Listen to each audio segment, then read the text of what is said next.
교회 하면 떠오르는 생각이 있습니까? 교회 하면 이렇게 떠오르는 생각. 우리 다 교회 다니죠, 그죠? 교회 하면 제일 먼저 떠오르는 생각이 뭐예요? 두 부류의 사람이 있어요. 교회 하면 사람들이 떠오르는 생각이 크게 대별해 보면 두 부류의 사람이 있는데, 하나는 부정적인 생각을 갖는 거고 또 하나는 긍정적인 생각을 갖는 겁니다. 부정적인 사람들은 교회를 아편이라고 얘기하죠. 물론 종교는 아편이다라고 말하는 사회주의 사상이죠. 공산주의 사상, 유물론을 기초로 한 생각을 갖고 있는 사람들, 진화론, 이런 부분들의 생각을 다 갖고 있는 사람들은 교회는 아편이에요. 굉장히 부정적이죠. 또 어떤 사람들은 교회 너무 많잖아. 그리고 요즘 교회는 너무 크다. 이렇게 생각하는 사람들도 있어요. 부정적인 생각을 갖고 있는 거죠. 어떤 사람들은 교회가 썩었다, 타락했다라고 아주 이제 본질적인 부분에 있어서 근본적인 부분들을 이렇게 이야기하며 교회의 뿌리조차 부인하려고 하는 그런 생각을 갖고 있는 사람들도 있습니다. 기업이다. 교회가 마치 무슨 장사가 된 것처럼, 요즘 사람들이 그렇게 얘기하죠. 목사는 CEO고 장로는 이사며 당회는 이사회다. 회사가 운영되는 것처럼 교회가 운영되니까 그렇게 이제 생각하는 사람들이 많이 있는 것이죠. 우리가 많이 돌아봐야 될 대목이기도 합니다. 그죠? 우리가 많이 우리 자신들을 돌아보고 교회로서 회개하고 나가야 될 부분들이 꽤 많이 있습니다. 새겨들어야 될 말들이죠. 그죠? 그런데 교회하면 또 긍정적으로 생각하는 사람들도 많이 있습니다. 세상에 유일한 희망이, 그래 이 세상은 썩었고 교회도 썩은 부분들이 있지만 그래도 세상에 유일한 희망이 있다면 그것은 교회다 라고 말하는 사람들이 있습니다. 그렇습니다. 교회는 유일한 희망입니다.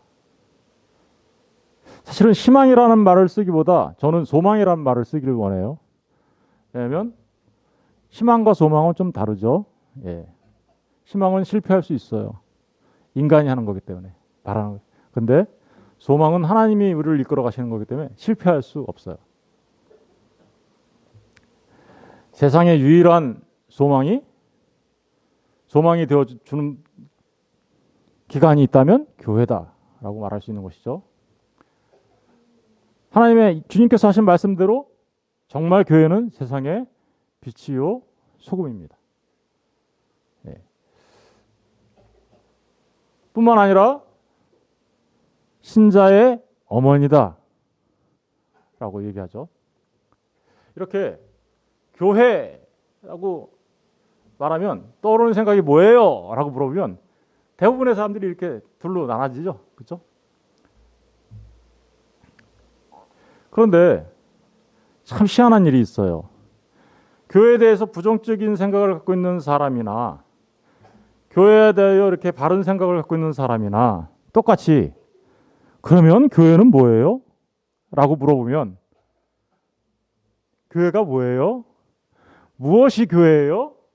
라고 물으면 정작 대답하기가 쉽지가 않습니다. 제가 물어볼게요. 여러분들에게. 교회가 뭐예요? 무엇이 교회입니까? 그래서 오늘은 무엇이 교회인가 살펴보려고 하는 것입니다. 굉장히 중요한 내용이에요.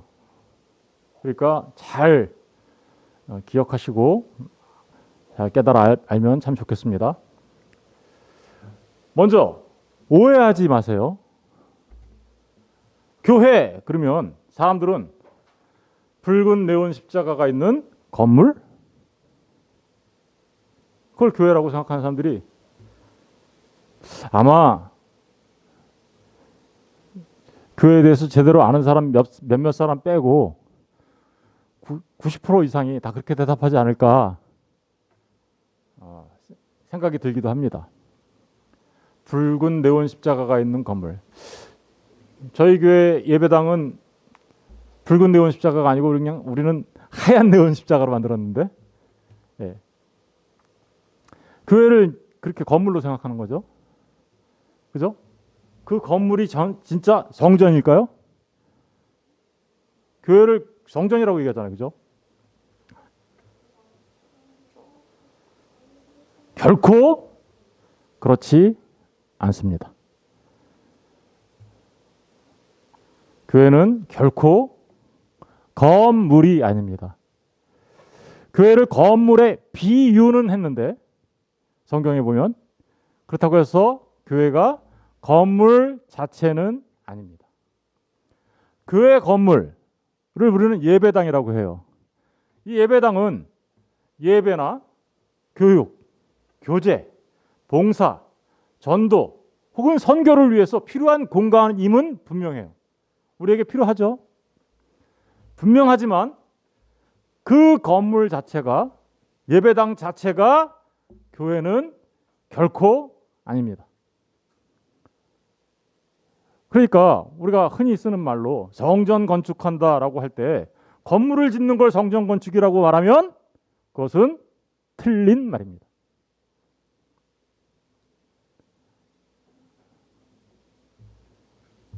왜 그런가? 이제서부터 교회가 무엇인지를 분명히 알면 왜 그런가 알 수 있겠죠. 그죠? 교회는 하나님의 창조 경륜이 성취되는 곳이에요. 그것이 교회예요.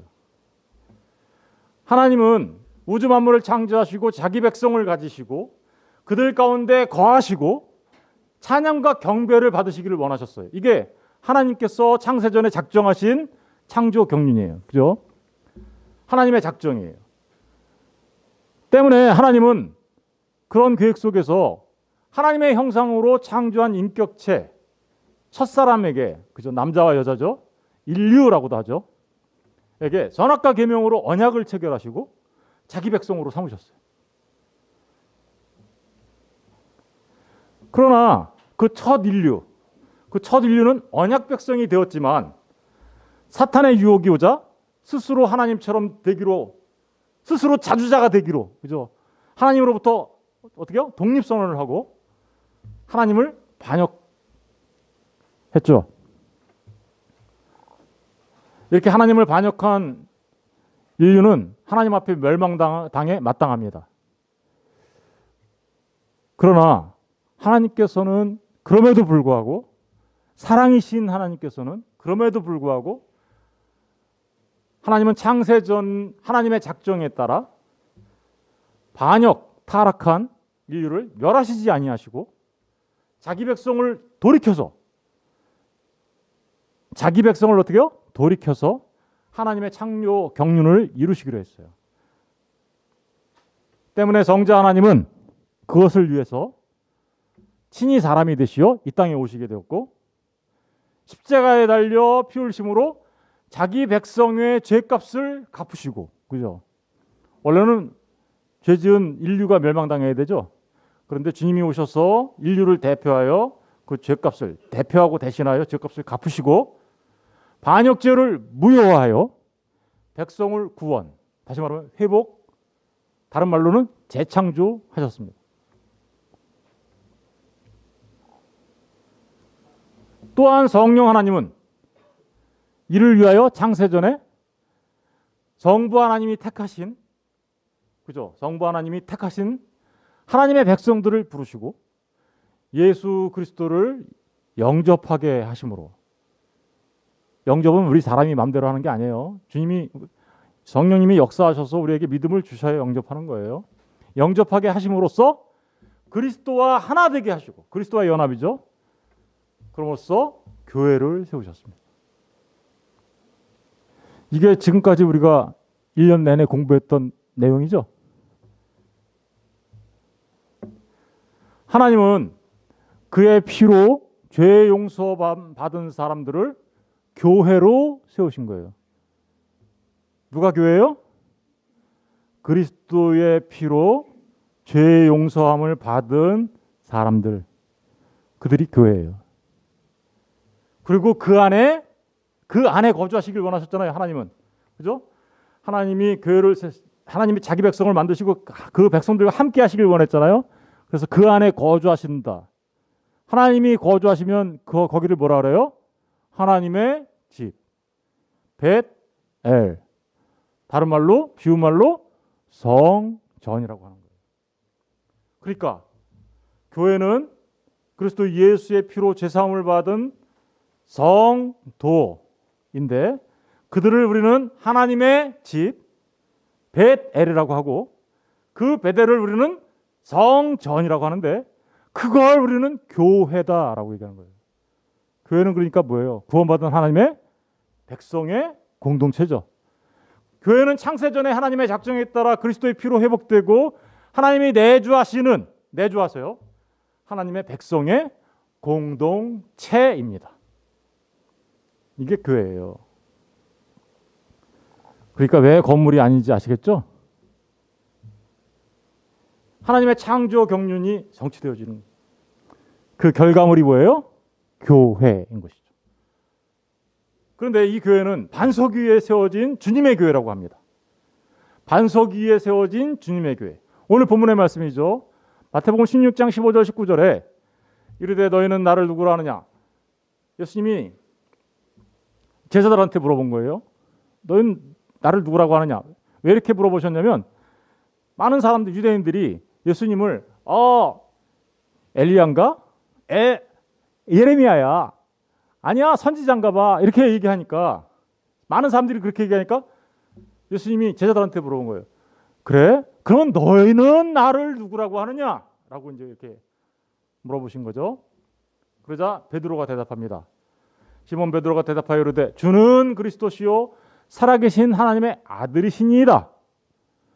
너무나도 놀라운 신앙 고백을 하고 있어요. 그죠? 그러자 예수님께서 이렇게 얘기하십니다. 바요나 시몬아, 내가 참 복이 있구나. 복이 있어. 이를 내게 알게 한 이는 혈육이 아니요 하늘에 계신 내 아버지시니라. 라고 얘기하십니다. 그러면서 또 이렇게 얘기하십니다. 또 내가 내게 이르노니 너는 베드로라. 내가 이 반석 위에 내 교회를 세우리니. 지금 주님이 교회를 세우시는데 누구의 교회를 세운대요? 주님의 교회를 세운다고 하잖아요. 내 교회라고 하니까. 근데 어디다 세운대요? 반석 위에 세운대요. 그럼 반석 위에 세운다는 말이 무슨 말일까요? 반석 대신 예수님 위에 세운다는 거죠. 그럼 반석 대신 예수님 위에 세운다는 얘기는 너는 베드로라. 내가 이 반석이라고 하잖아요. 그럼 이 반석은 뭐예요? 그렇죠. 베드로와 베드로의 신앙 고백을 말하는 거죠. 다시 말하면 교회는 어떤 사람들인가? 신앙 고백하는 사람들이에요. 어떤 신앙 고백? 주는 그리스도시요 살아계신 하나님의 아들이십니다. 하고 고백하는 사람들이 누구예요? 반석 위에 세워진 교회예요. 그런데 놀라운 일이 있어요. 그렇게 고백하게 만드신 분이 누구예요? 그렇죠. 하나님 아버지의 창세전 작정에 따라 선택받은 하나님의 백성들이 그렇게 고백하게 한다는 거예요. 이것을 내게 알게 한 거는 혈육이 아니다. 누가 알게 했어요? 하늘에 계신 내 아버지. 아버지가 너를 그렇게 알게 한 거야. 다시 말하면 교회는 아버지 하나님의 택함 받은 백성들이 아버지 하나님의 은혜에 따라 그리스도 예수를 주는 그리스도시요 살아계신 하나님의 아들이시니다라고 고백하는 놀라운 신앙 고백을 하는 사람들을 우리는 교회라고 말하는 거예요. 교회. 그런데 그 교회는 누구의 교회요? 주님의 교회. 왜요? 내 반석 대신 주님 위에 세워진 거거든요. 왜 그럴까요? 주님이 십자가에 달려 피 흘려서 값주고 산 교회이기 때문에 그런 것이죠. 그런데 그 교회는 두 가지 권세가 있어요. 첫 번째, 음부의 권세가 이기지 못해요. 음부의 권세가 뭐예요? 악한 사단의 권세가 이기지 못해요. 교회는 반드시 승리한다. 그죠? 두 번째, 그에게 놀라운 권세가 있죠. 어떤 권세가 있습니까? 내가 천국 열쇠를 내게 주리라. 교회에게는 무슨 열쇠가 있어요? 천국 열쇠가 있어요. 왜 천국 열쇠가 있다고 할까요? 제가 저기 1번과 2번을 이렇게 써놨는데, 첫 번째, 교회가 뭘 갖고 있어요? 비밀. 다시 말하면 복음을 갖고 있어요. 그죠? 그 복음을 전하면 천국 문이 열려요, 안 열려요? 바로 그래서 천국 열쇠를 갖고 있다라고 얘기하는 거예요. 복음을 전하여 복음을 깨달아 아는 사람들에게 어디가 열려요? 천국 문이 열리는 거죠. 그죠? 그러니까 네가 땅에서 그렇게 복음을 전하여 하늘의 문을 열면, 땅에서 그죠? 매면 하늘에서도 매일 것이고, 땅에서 풀면 하늘에서도 풀린다라는 말은 복음을 전하여 바로 그렇게 땅에서 그런 일이 있으면 하늘에서 하늘 문이 열려 라는 의미가 여기 있는 거고, 두 번째 의미는 이미 천국 열쇠를 가지고 복음을 전하여 하늘 문을 열리게 된 교회, 그 교회는 이미 하늘과 연결되어 있어서, 그죠? 땅에서 풀면 하늘에서 풀리고, 그죠? 땅에서 매면 매인다, 이런 얘기 무슨 얘기예요? 땅과 하늘이 연결되어 있다는 거예요. 다시 말하면 이미 천국 백성으로서 천국을 산다라는 의미가 담겨져 있는 것이죠. 놀라운 거예요. 그러니까 교회만이 땅에 있지만 천국에 있는 존재들이에요. 무슨 얘기인지 아시겠죠? 이게 바로 교회인데, 그 교회는 그래서 놀라운 두 개의 권세를 갖고 있는데, 그 권세를 가진 교회는 주님의 교회예요. 주님의 교회. 그런데 이 교회는 아까도 말씀드렸지만 하나님 백성의 공동체라고 했어요. 다른 말로는 신자들의 공동체, 공통체가 아니라 공동체입니다. 다른 말로 성도의 무리라고 얘기할 수 있어요. 성도들의 뭐라고요? 무리.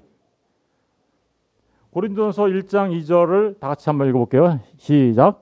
하나님의 교회 곧 그리스도 예수 안에서 거룩하여 주고 성도라 부르심을 받은 자들과 또 각처에서 우리의 주 곧 그들과 우리의 주 되신 예수 그리스도 이름을 부르는 모든 자들.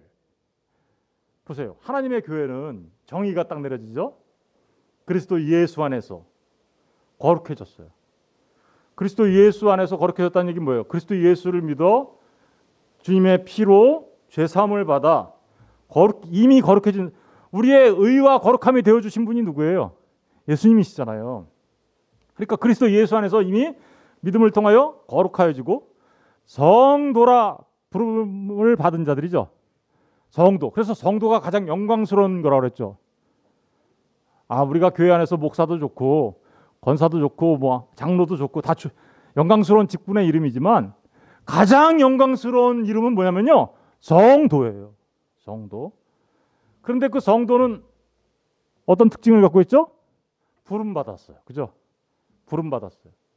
요 부름 받았다라는 얘기가 에클레시아라고 해요. 에크라는 말과 깔레오라는 말 두 개가 합쳐진 건데요. 에크라는 말은 몸으로부터, 깔레오는 부름을 받았다, 불렀다 이런 뜻이거든요.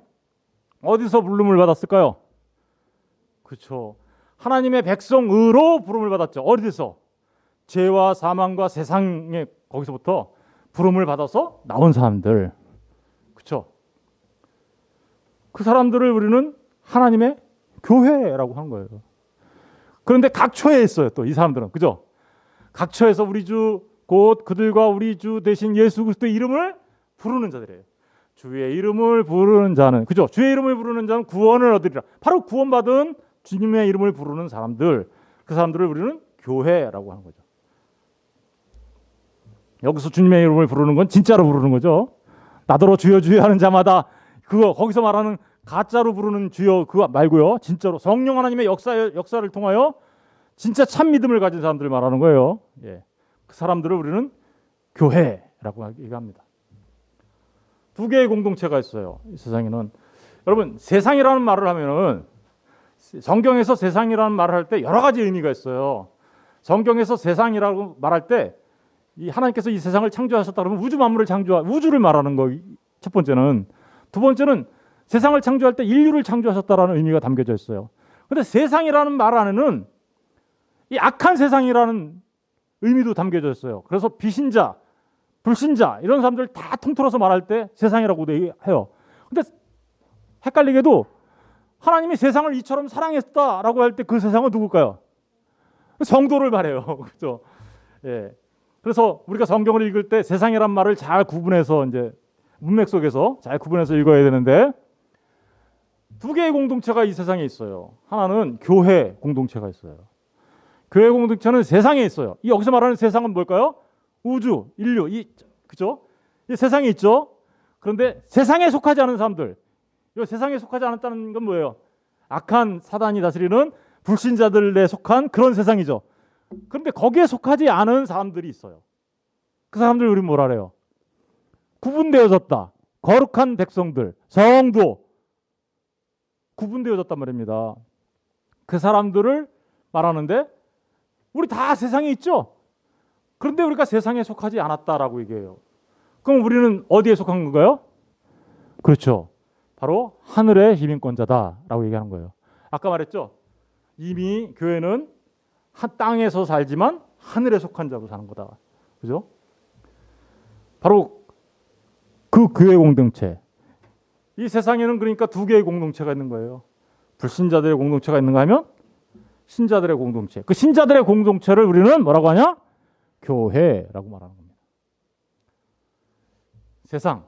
요 세상은 우주와 인류를 가리키지만 요 세상은 불신자들을 말하는 거고 거기에 속하지 않았으니까 어디예요? 우리는 하나님이 사랑하는 세상이죠. 하나님이 이처럼 세상을 사랑하사 독생자를 주셨으니 그 세상. 그건 하나님의 택한 백성들을 말하는 거예요. 요한복음 15장 19절에 보니까 이런 얘기도 있죠. 너희가 세상에 속하였으면 우리 세상에 그러니까 안 속하였다라는 거죠. 속하였으면 세상이 자기의 것을 세상이 우리를 사랑할 거예요. 교회를. 그런데 교회가 세상에 속하지 않았기 때문에 저 세상이 교회를 어떻게 한다는 거예요? 미워해요. 괜히 미워해요. 뉴스 잘 보세요. 뉴스. 다른 데가 잘못하면 별로 이렇게 뉴스로 안 나와요. 근데 교회가 조금 잘못하면 대서특필되죠. 이번에 코로나 사태를 보면서도 어때요? 교회가 감염이 일어나면 대서특필돼서 되잖아요. 그죠? 왜 그럴까요? 교회에 대한 반감과 그들이 세상이 미워하기 때문에 그래요. 미워하기 때문에. 근데 너희는 세상에 속한 자가 아니요 도리어 내가 너희를 세상에서 택하였기 때문이다. 불러냈다라는 거죠. 택하였기 때문에 세상이 너희를 미워한다. 두 개의 공동체가 있어요. 그 진짜 교회는 그러니까 뭐예요? 세상에서 택하여 부름을 받은 자들이라는 것을 우리가 알 수 있는 거죠. 이제 교회는 하나님의 집이라고 합니다. 아까도 말씀드렸지만 성전이라고 하죠. 하나님의 집, 하나님이 계시는 곳이면 거기가 성전이죠. 고린도전서 3장 16절을 읽어볼게요. 시작. 너희는 너희가 하나님의 성전인 것과 하나님의 성령이 너희 안에 계시는 것을 알죠. 교회는요 하나님의 성전이에요. 건물 보고 와 성전이다 얘기하는 사람들은 틀린 거예요. 성전 건축은 건물 짓는 게 아니고 복음을 전해서 하나님의 사람들을 탄생시키면 그게 성전 건축이에요. 이해하셨어요?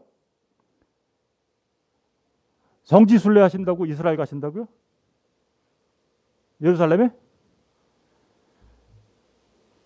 여러분 성전이 어디 있는데요? 지금 옆에 있잖아요. 여러분 옆에 성전이 있잖아요. 하나님이 계신 하나님의 집. 여러분들이 여러분의 옆에 있는 사람들과 함께 서로 도우며 함께 사랑하고 교제하는 그 삶 자체가 성지순례예요. 고린도전서 6장 19절 20절 읽어볼게요. 시작. 너희의 몸은 너희가 하나님께로부터 받은 바 너희 가운데 계신 성령의 전인 줄 알지 못해. 우리가 성령의 전이라니까요. 성전이잖아요. 성령의 전. 그럼 성전 건축 어떻게 해야 돼요? 예수 믿으라고 복음 전하면 되는 거예요. 그게 성전 건축이에요. 그리고 그게 교회예요. 하나님은요 창조 때 이미 이 성전 건축에 대하여 창세기 1장 1절 첫 번째 글자에 그 의미를 넣어놨어요. 태초에 하나님이 천지를 창조하셨다라고 얘기하죠. 그 태초에라는 말을 우리는 베레시트라고 해요. 베레시트. 히브리어 글자 5개로 구성되어 있거든요. 히브리어는 왼쪽에서부터 이렇게, 우리는 오른쪽에서 왼쪽으로 읽죠. 히브리어는 왼쪽에서부터 오른쪽으로 읽어야 돼요. 베레시트인데, 이 베레시트의 동그라미 글자를 싹 빼면 빨간 걸로 나타나죠. 빨간 거 글자만 딱 하면 그게 베이트, 베델 할 때 베이트 있죠. 집이란 뜻이에요. 집. 태초에라는 말 안에, 하나님이 태초에 천지를 창조하셨다라는 말 안에, 태초에라는 말 안에 집이라는 의미가 들어있고, 그 집 안에 저 동그라미 글자 안에 있는 거 로쉬라는 말이에요. 자, 그 베이트 집 안에 로쉬가 뭐냐면요, 머리, 근원, 시작. 누구 말하는 걸까요? 예수님 말하는 거예요. 집이 있는데 그 집 안에 예수님이, 머리 대신 예수님이 있으면 그게 창조예요. 집 안에 예수님이 계셔요. 하나님이 계시죠? 그러면 거기를 우리는 뭐라 그래요? 성전이라고 하잖아요. 성전. 태초에라는 말 안에 그런 의미가 들어가 있어요. 그리고 그 성전을 우리는 교회라고 말하는 거예요. 교회. 창조는 하나님의 집, 성전, 교회를 짓는 건데, 그 창조는 새 창조, 다시 말하면 예수님이 이 땅에 오셔서 십자가에 열려 보혈의 피를 흘려주시고 성령 하나님께서 우리에게 은혜를 주셔서 그 예수님의 십자가의 보혈의 능력을 적용시켜 주시면 우리가 죽었던 자가 새로운 산 자로 재창조되죠. 그것을 통해서 완성되는 겁니다. 그리고 그렇게 완성된 그 집을 우리는 성전, 교회라고 말하는 거예요. 놀랍죠? 창세기 1장 1절 첫 번째 글자에 들어가 있어요. 이 베레시트라는 말 안에는 너무나 놀라운 진리가 많이 담겨져 있는데, 제가 아주 가장 기본적인 것만 지금 얘기한 거예요. 여기 안에는 굉장히 놀라운 일들이 많이 들어가 있어요. 근데 제일 중요한 거, 베레시트, 태초에, 베레시트라는 말이 태초에거든요. 근데 베가 이제 앞에 전치사처럼 쓰이고 레시트 하면 시작이란 말이니까 시작에 이런 뜻이에요, 원래는. 그런데 그것을 잘 살펴봤더니 바로 이게 바로 창조구나 라는 것을 우리가 알 수 있는 거예요. 근데 그 창조는, 그러니까 하나님이 이렇게 얘기하신 거예요. 창세기 1장 성경 첫 번째 글자에서, 잘 봐, 내가 너희들한테 알려줄게. 뭘 알려줄 거냐면, 내가 내 집 짓기 시작할 거야. 내 집 짓는다. 어떻게 질 거냐면, 지금 우주 만물 창조한 거, 이거 내 집 짓기 시작한 건데, 그 시작 집의 완성은 예수로 완성된다. 이런 의미가 여기 담겨져 있는 거예요. 예수로 하나님의 집이 완성돼.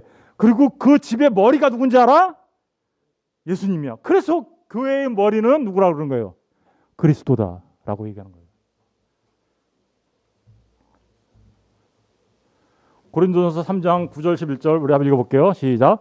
우리는 하나님의 동역자들이요, 너희는 하나님의 밭이요, 하나님의 집이다. 하나님의 집이라고 그러죠.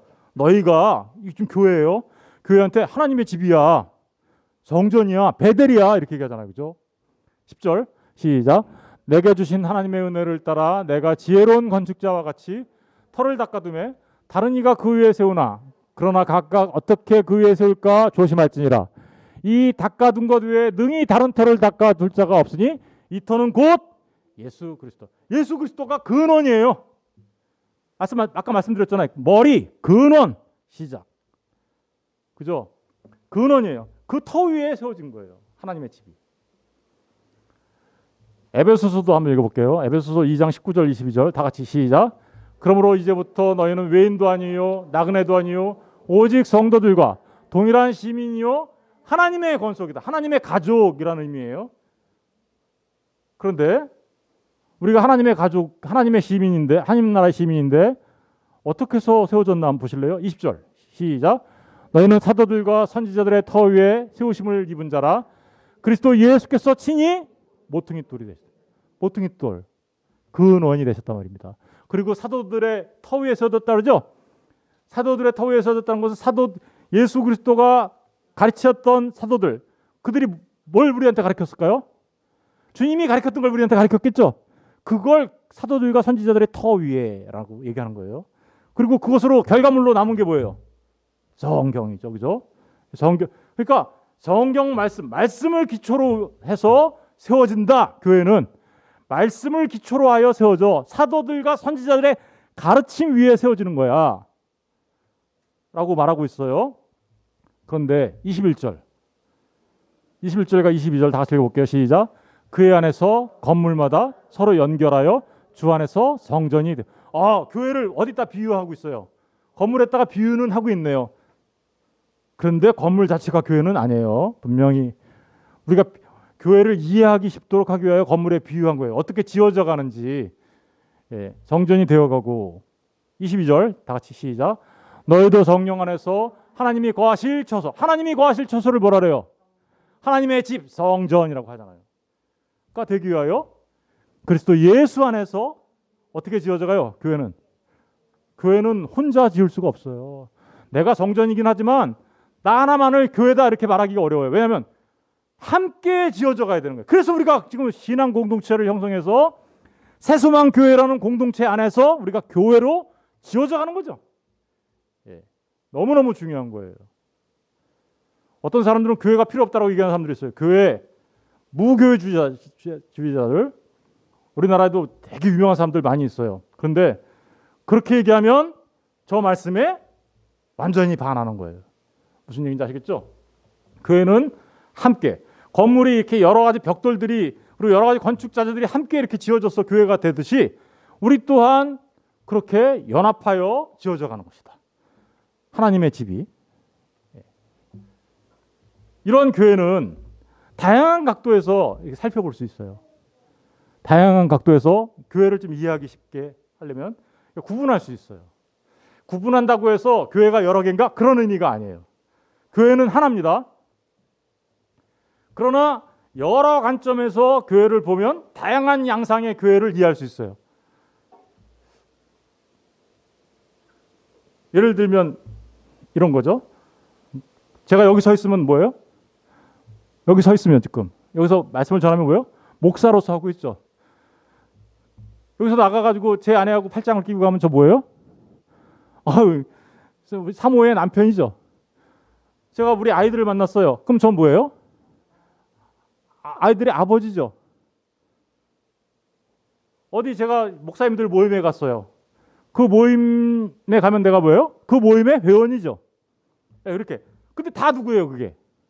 다 저잖아요. 그렇죠? 바로 그렇게 지금 교회를 살펴볼 수 있다는 거예요. 교회는 다양한 각도에서 살펴보면 좀 더 이해하기 쉽다라는 거예요. 시간적으로 우리가 교회를 나눠서 볼 수 있어요. 예수님의 탄생을 기점으로, 그죠? 우리는 역사를 딱 구분해서 보면 예수님 탄생 이전을 우리는 뭐라 그래요? BC, Before Christ, 기원 전이라고 얘기하고, 예수님 탄생 이후를 우리는 뭐라 그래요? 아너 도미네. 그래가지고 기원 후라고 하죠. 한마디로 말하면 서기 이렇게 얘기하잖아요. 그죠? 지금 올해 몇 년이에요? 서기 2021년이잖아요. 그죠? 이렇게 나눠봅니다.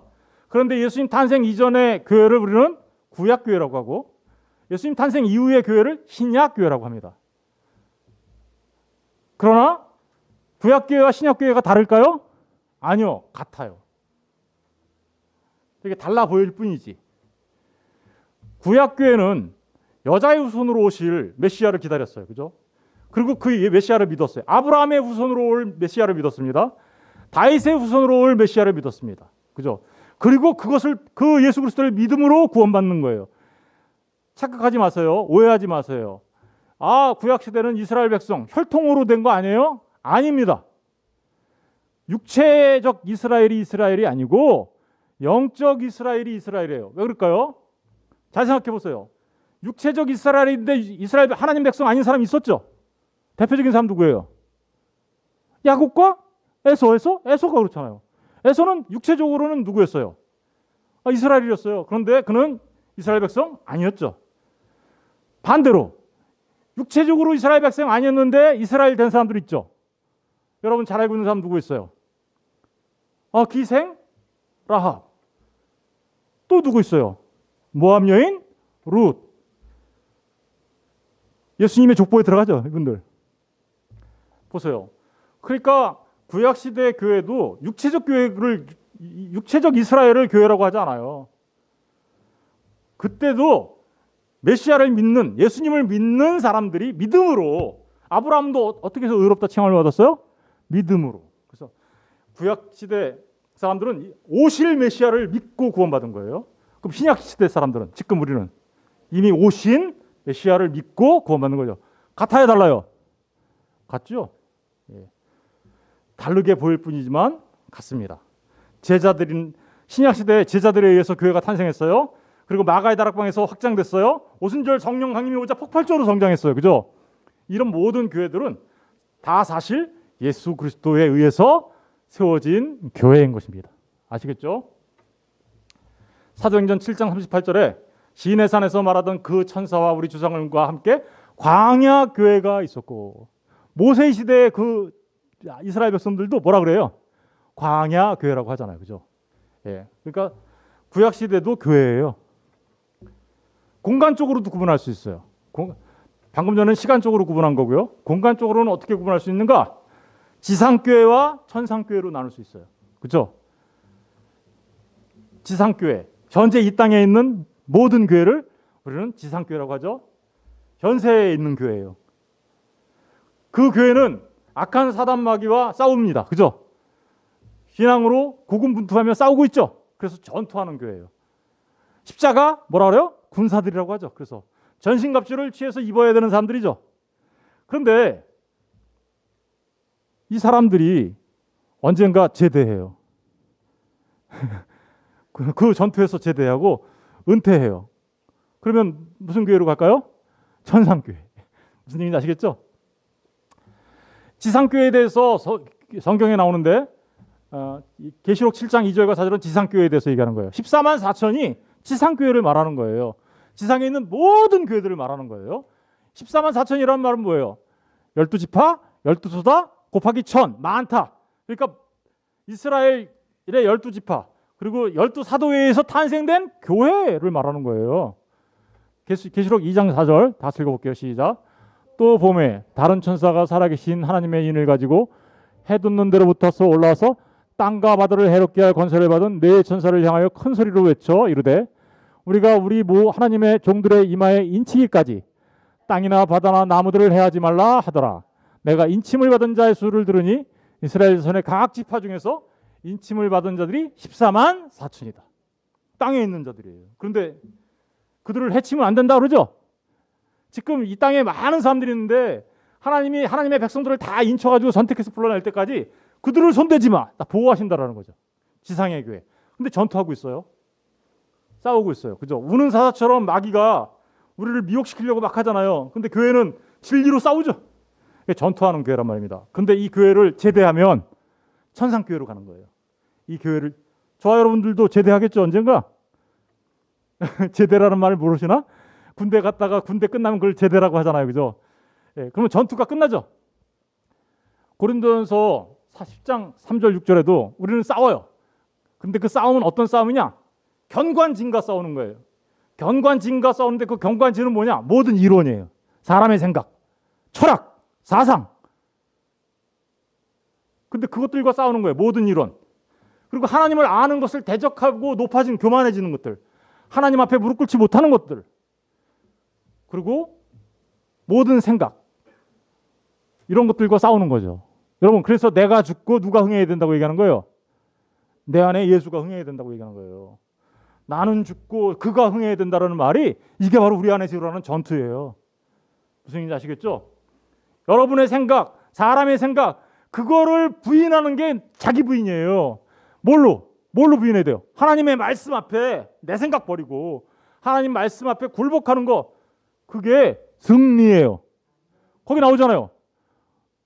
온전하게 될 때에 모든 생각을 사로잡아 그리스도에게 복종하게 하니, 그리스도에게 복종하는 게 승리예요. 무슨 얘기인지 아시겠죠? 싸워서 그리스도에게 복종하는 거. 그런데 너희의 복종이 온전하게 될 때, 모든 복종하지 않은 것들을 온전하게 될 때, 모든 복종하지 않은 것들은 어떻게 돼요? 심판하게 될 것이다 라고 얘기하죠. 이게 바로 지금 지상교회가 겪고 있는 일이에요. 우리가 지금 겪고 있는 신앙생활하는 동안에 겪고 있는 일이죠. 우리의 신앙생활은요, 견고한 진과 싸우는 전투예요. 이 전투를 제대로 한다는 말입니다. 그러면 그때 제대하면 우리가 어디로 가요? 천상교회로 가죠. 천상교회는 현재 천상에 있는 교회예요. 이미 이 세상을 떠난 우리 믿음의 선배들이 간 곳, 그죠? 거기 가면 베드로 사도도 있을 거고, 바울 사도도 있을 거고, 그죠? 모세도 있을 거고, 아브라함도 있어요. 거기 가면 천상교회는 우리도 제대하면 거기 가죠. 새하늘과 새 땅에 완전히 하나 되기 전까지, 지상교회와 모든 교회들이 다 완전히 하나 되기 전까지 존재하는, 하늘에 존재하는 교회. 그런데 거기는 어떤 교회예요? 전투가 있어요, 없어요? 거기에 없어요. 그래서 거기는 승리한 교회라고 얘기한 겁니다. 뭐라고 한다고요? 승리한 교회. 사도 바울이 내가 선한 싸움을 다 마쳤어 이렇게 얘기하잖아요. 그래서 선한 싸움을 다 마치고 승리한 교회. 이해되셨죠? 저와 여러분도 이렇게 승리한 교회가 되시기를 주님의 이름으로 축원드립니다. 계시록 7장 9절에 나와요. 아까 계시록 2장부터 8장까지는, 7장 2절부터 8장까지는 14만 4천 싸우는 교회 나왔잖아요. 지상교회. 근데 7장 9절부터 12절까지는 천상교회를 얘기하고 있어요. 뭐라고 썼나 한번 볼게요. 다 같이 시작. 이 일 후에 내가 보니 각 나라와 족속과 백성과 방언에서 아무도 능히 셀 수 없는 큰 무리가 나와 흰옷을 입고 손에 종려가지를 들고 보좌 앞과 어린 양 앞에서, 흰옷을 입었어요. 예수 그리스도의 피로 죄 씻음 받은 사람들이에요. 종려가지를 들었대요. 종려가지가 뭘까요? 승리라는 말입니다. 승리. 전쟁에서 승리한 거예요. 그런데 그들이 보좌 앞 어린 양 앞에 나왔어요. 10절 다 같이 읽어볼게요. 시작. 큰 소리로 외쳐 이르되 구원하심이 보좌에 앉으신 우리 하나님과 어린 양에게 있도다 하니, 모든 천사가 보좌와 장로들과 네 생물의 주위에 서 있다가 보좌 앞에 엎드려 얼굴을 대고 하나님께 경배하여 이르되 아멘. 찬송과 영광과 지혜와 감사와 존귀와 권능과 힘이 우리 하나님께 세세토록 있을지어다. 아멘 하더라. 지금 뭐 하고 있어요? 예배하고 있네요. 그죠? 승리한 교회. 천상교회. 근데 그 천상교회에 들어가는 멤버들은 누구예요? 흰옷을 입은 자들이죠. 흰옷 입은 자들이 천상교회에 들어가요. 그 흰옷은 그리스도 예수의 보혈의 피로 씻은 옷을 입은 자들이에요. 무슨 얘기인지 아시겠죠? 그리고 그들이 승리의 종려가지를 꺾어 흔드는 것입니다. 아, 승리했다. 이제 세 번째로 교회를 형태적으로 구분해 볼 수 있어요. 순수성의 유무가 이제 구분의 기준점인데, 그 유형교회와 무형교회로 나눌 수 있어요. 유형교회는 지금 우리가 보고 있는 이런 교회들을 말하는 거예요. 그죠? 눈에 보이죠? 그래서 보이는 교회예요, 유형교회는. 근데 이 보이는 교회는 어때요? 신자가 있는가 하면 불신자도 섞여 있어요. 교인이라고 해서 모두가 신자 아니에요. 교인일지라도 신자가 아닐 수 있어요. 교인인데 신자인 경우는 우리는 그걸 뭐라 그래요? 알곡. 그리고 그는 하나님이 택하신 양 이렇게 얘기하죠. 구원받은 하나님의 백성 이렇게 얘기하죠. 근데 교인인데 신자가 아닌 경우가 있어요. 우리는 그를 뭐라 그래요? 교회는 똑같이 나와요. 교회는 똑같이 나와서 교인이에요. 그런데 그 교인 중에 신자가 아닌 사람들이 있어요. 그 사람들을 우리는 뭐라고 하냐? 가라지라고 얘기하고요. 심판대 왼쪽에 있는 염소라고 얘기하는 거예요. 마태복음 13장 25절 26절에 보니까 왜 그런 사람, 교회 안에 그런 일이 있을까요? 사람들이 잘 때에 사람들이 깨어있지 않고 신앙생활 제대로 하지 않고 깨어있지 않고 자고 있어요. 근데 누가 온대요? 원수가 와서, 원수는 누구 말하는 거예요? 사단이죠. 와서 곡식 가운데 뭘 뿌려요? 가라지를. 교회가 자고 있어요. 교회가 깨어있지 않아요. 그러면 거기에 가라지가 뿌려져요. 그러면 교회 안에 뭐가 섞여요? 가라지가 뒤죽박죽 섞이는 거죠. 그래서 싹이 나고 결실할 때 그래서 뭐가 보이기 시작해요? 가라지가 보이는. 이게 근데 유형교회, 우리가 눈에 보이는 교회 안에 나타나는 현상이에요. 그러니까 정말 교회가 깨어 있어야 되겠죠, 그죠? 잠잘 때 그러니까. 무형교회는 어떤 교회인가? 그러면 무형교회는 사람의 눈에 보이지 않아요. 그렇죠? 그런데 과거, 현재, 미래를 통틀어서 100% 구원받은 신자로만 구성된 교회예요. 안 보이겠죠? 이건 누구만 알고 있을까요? 하나님만 알고 있는 교회죠. 하나님은 우리가 누가 구원받았는지 안 받았는지 알고 계시잖아요. 그죠? 하나님만 알고 있는 과거에, 그러니까 창세 이후부터 이제 앞으로 미래의 모든 그 사람 인류 가운데 구원받은 하나님의 백성들 전체를 뭐라 그러는 거예요? 무형교회라고 하는 거예요. 신자로만 구성되어 있어요. 이상적이고 완전하며 완성된 교회의 모습이죠. 눈에 보이는 교회가 타락했다 할지라도 그래서 교회가 없어진 게 아니에요. 여전히 보이지 않는 하나님의 교회는 존재합니다. 우리가 한 가지 조심해야 될 거, 그래서 보이는 교회에 속한다고 모두 다 신자는 아니다. 그러나 참 신자는 알곡은 보이는 교회에 속하고 있고 또 보이지 않는 교회에 동시에 속한 거죠. 이 사람들이 참 신자예요. 무슨 얘기인지 아시겠죠? 참 신자는요, 보이는 교회에 속해 있어요. 물론 보이는 교회에 속해 있다고 해서 다 신자는 아니지만 보이는 그뿐만 아니라 반드시 어디에 속해 있어요? 보이지 않는 교회. 이 사람들이 진짜 구원받은 하나님의 백성이에요. 그러니까 교회 다닌다고 해서 다 천국 백성이냐? 그렇지 않다라는 거예요.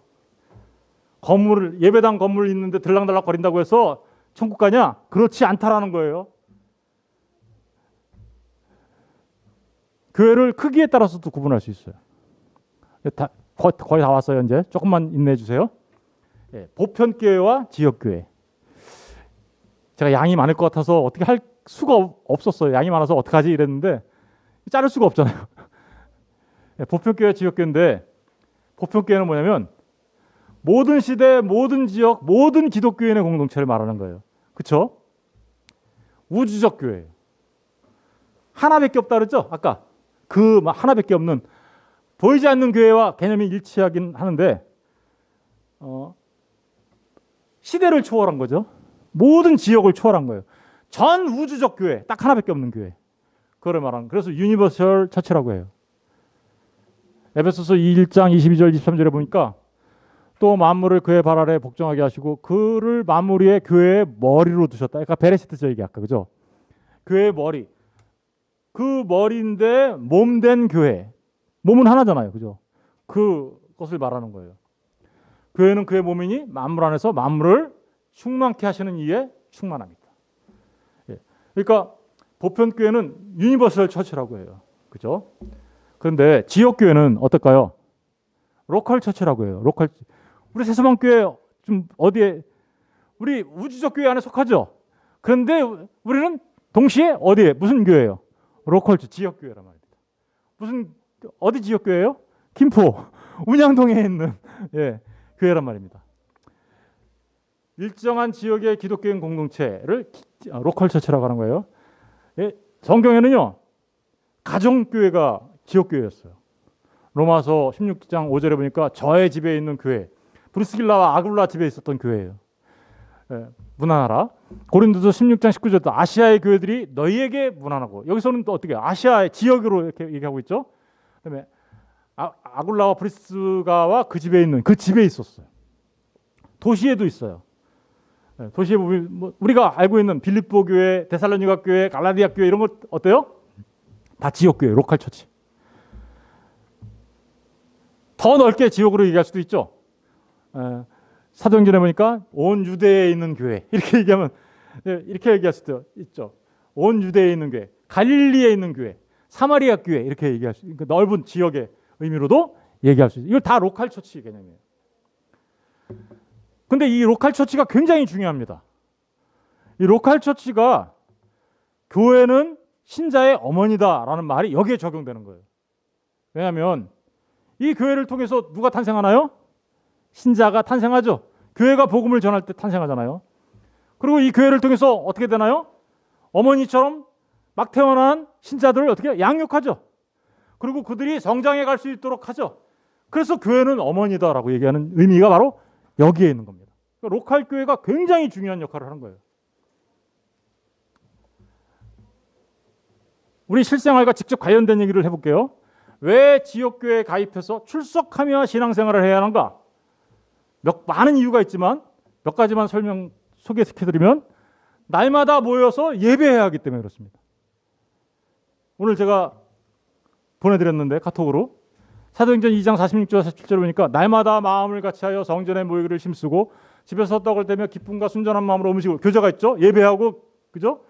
교제하고 하나님을 찬미하며 찬양하죠. 예배하는 거예요.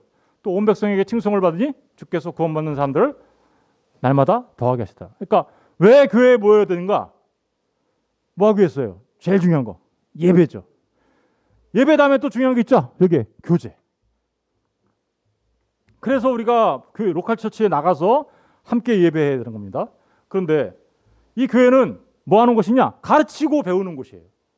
교회는 가르치는 자에게 말씀을 배워서 지키게 하기 위해서 교회에 나가야 돼요. 그런데 거기서 배우기만 하면 안 되죠. 자기가 가르치는 자가 되어야 하는 거예요. 우리가 부름 받았죠. 부름 받은 자는 반드시 보냄 받은 자로 쓰임을 받아요. 무슨 얘기인지 아시겠죠? 내가 부름 받았어요. 그러면 반드시 하나님에 의해서 보내줘요. 가서 너도 복음 전해. 이렇게.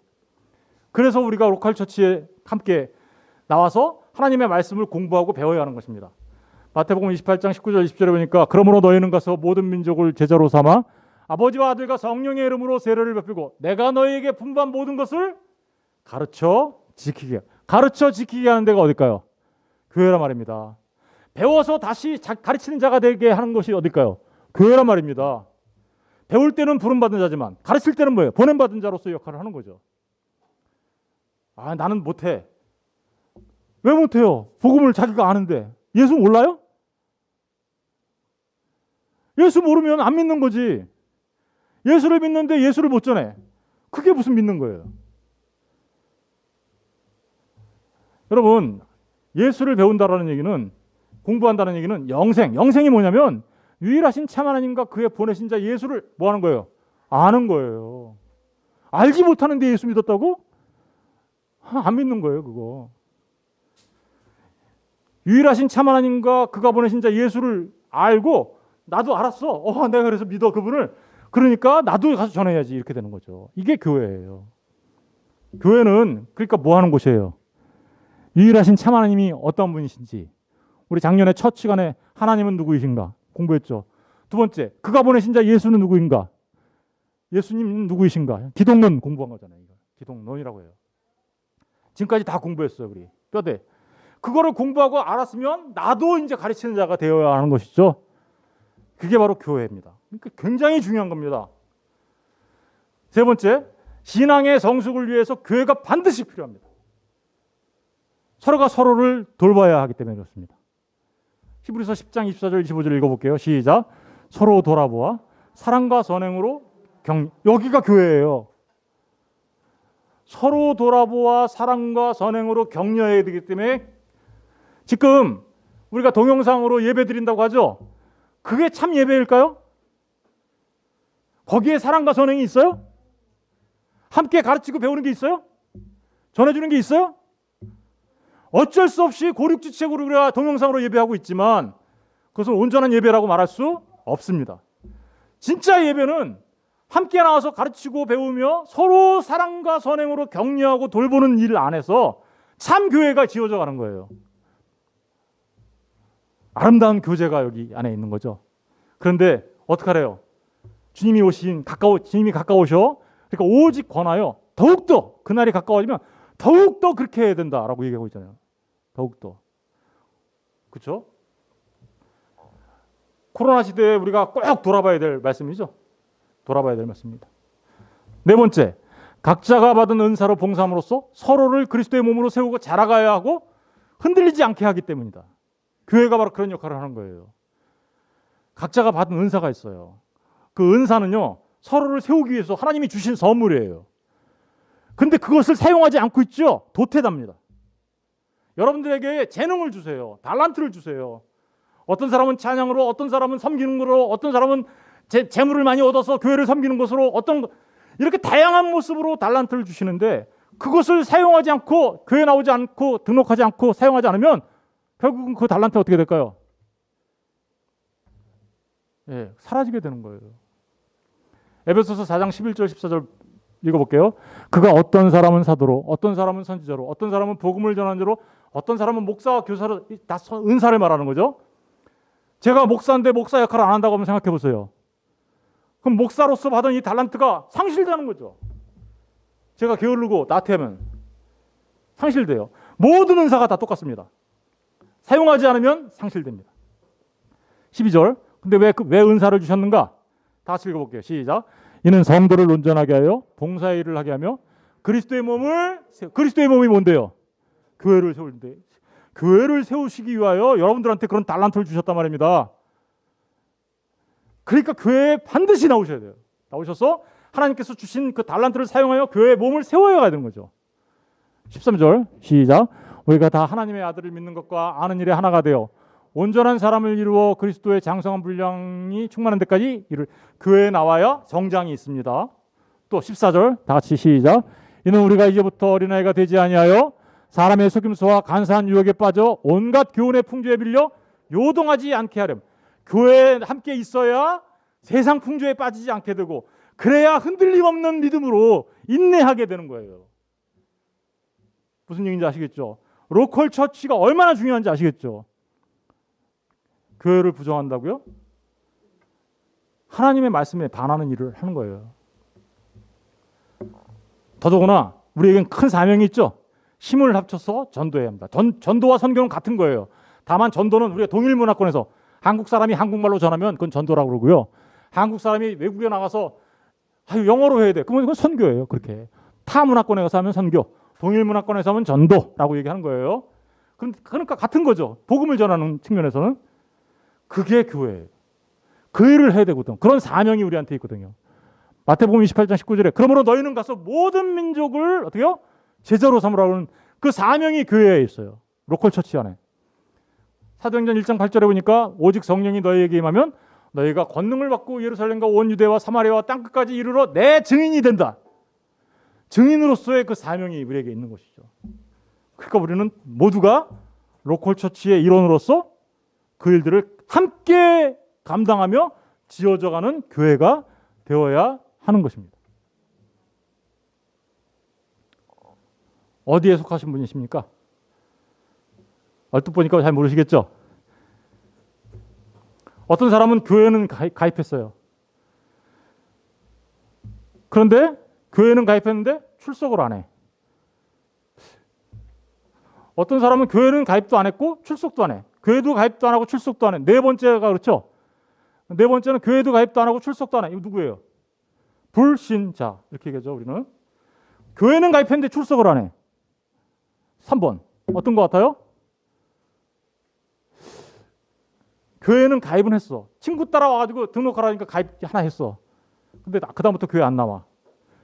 누굴까요, 이 사람? 신자에 가까워요? 불신자에 가까워요? 불신자 같죠, 그죠? 2번.